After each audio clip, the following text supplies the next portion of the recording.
जन्मदाय म्हणजे अण्णाभाऊ साठे. अण्णाभाऊ साठे यांचा जन्म 1 ऑगस्ट 1920 रोजी सांगली जिल्ह्यातील वाळवा तालुक्यातील वाटिका या गावी झाला.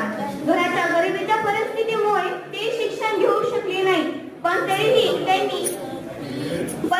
अण्णाभाऊंनी प्रतिभेच्या जोरावर लेखणीच्या बळावर साहित्य क्षेत्रात खूप मोठी झेप घेतली. अण्णाभाऊ साठे समाज सुधारक व क्रांतिकारक स्वभावाचे विचारसरणीचे लेखक होते. त्यांनी दिलेली पोवाडे, कादंबरी, कथा, लोकनाट्य आजही लोकांच्या मनावर राज्य करतात.